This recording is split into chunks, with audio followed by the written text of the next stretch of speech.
ہم عاجزی کو کیسے اپنا سکتے ہیں؟ یاد رکھیں، اللہ کی بارگاہ میں عاجزی کرنے والے پسندیدہ بندے ہیں، رسول پاک کی بارگاہ میں عاجزی کرنے والے بندے پسندیدہ ہیں۔ اس کو افضل عبادت کہا گیا۔ ایک ہے تکبر اور ایک ہے ذلت اور ایک ہے عاجزی۔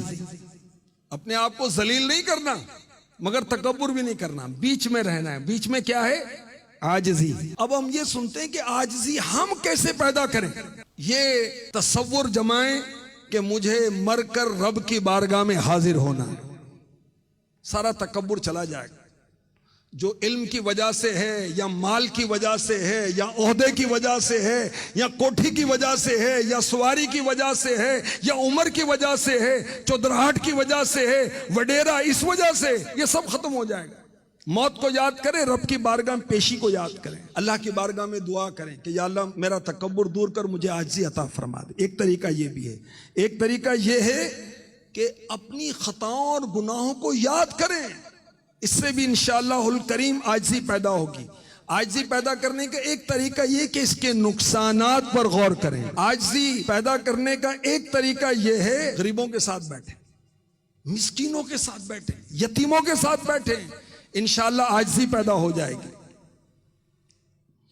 عاجزی کی دولت حاصل کرنے کا ایک آسان طریقہ یہ ہے کہ مسلمانوں کو سلام کرنے میں پہل کریں۔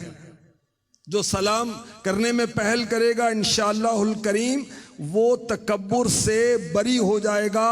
میرے نبی کی سنت سلام میں پہل کرنا، اور الحمدللہ امیر اہل سنت بھی اس ادا کو ادا کرتے ہیں۔ ایک مدنی اسلام پہ کہتے ہیں میں نے بڑی کوشش کی کہ امیر اہل سنت کو سلام میں پہل کروں، مگر ہر بار امیر اہل سنت ہی پہلے سلام فرما دیتے۔ پھلدار درخت جھکا ہوتا ہے نا، پھل ہو تو ہم میں ذرا جھکاؤ پیدا ہو نا۔ ایک اور طریقہ عاجزی پیدا کرنے کا، اپنا سامان خود اٹھایا کریں، گھر کا سامان، دیگر سامان، اس سے بھی عاجزی پیدا ہوتی۔ سادہ لباس پہنے، غریبوں کی صحبت میں بیٹھیں، اس سے بھی عاجزی پیدا ہوتی ہے۔ اللہ کی راہ میں جو صدقہ دیتا ہے، میرے نبی نے فرمایا اللہ اس کا تکبر دور کر دیتا ہے۔ زکوٰۃ دیں، قربانی دیں، گھر میں صدقہ باکس رکھ لیں، دکان پہ احتیاط باکس رکھ لیں، غریبوں کو مسکینوں کو دیا کریں، مسجد میں دیا کریں، انشاءاللہ تکبر دور ہو جائے گا، عاجزی پیدا ہو۔ عاجزی پیدا کرنے کا ایک اور طریقہ، حق بات کو مان لیا کریں، چاہے وہ مرتبے میں کم ہے، عمر میں کم ہے، اگر اس کی بات سچی ہے تو مان لیں، ٹھیک ہے۔ حق بات کو نہ ماننا بھی تکبر ہے۔ تو جو بات صحیح ہے وہ مان لے، چاہے وہ طالب علم نے کہی، چاہے مرید نے کہی، کسی نے کہی۔ بھائی اپنی غلطی ماننے کی عادت بنائیں۔ ہم معصوم تو نہیں ہے نا، فرشتے تو نہیں ہے نا، انسان خطا ہو جاتی ہے، ہو گئی غلطی، تو باپ ہے، ہو گئی غلطی، اولاد سے معافی مانگ لے، کیا رج۔ آپ شوہر نامدار ہیں، ہو گئی غلطی، بیوی سے معافی مانگ لے، کیا رج۔ آپ ایچ او ڈی صاحب ہیں، ہو گئی غلطی، اپنے ماتحت سے معافی مانگ لے، کیا رج ہے۔ یاد رکھیں، معافی مانگنے سے عزت کم نہیں ہوتی، زیادہ ہوتی ہے۔ صدقہ دینے سے مال کم نہیں ہوتا، زیادہ ہوتا ہے۔ نمایاں حیثیت کے اگر طالب نہ بنے تو یہ بھی عاجزی پیدا کرنے کا طریقہ ہے۔ گھر کے کام کاج کریں، یہ بھی عاجزی پیدا کرنے کا طریقہ ہے۔ میرے نبی اپنے کپڑے مبارک خود سی لیا کرتے تھے۔ میرے نبی صلی اللہ علیہ وسلم اپنے مبارک نعلین یعنی جوتے مبارک خود گانٹھ لیتے تھے۔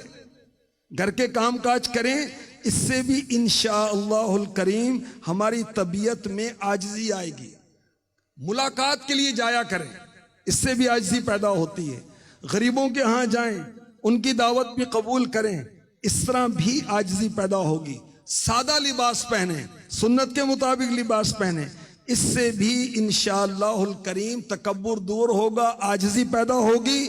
اور دعوت اسلامی کے مدنی ماحول میں آ گئے، اجتماع میں آنے لگے، 12 دینی کام کرنے لگے، مدنی چینل دیکھیں، سوشل میڈیا آپ دعوت اسلامی کے مختلف پلیٹ فارم سے دیکھیں، اس کو فالو کریں، انشاءاللہ الکریم یہ بھی ذرائع ہیں جس سے ہماری طبیعتوں کے اندر عاجزی آئے گی۔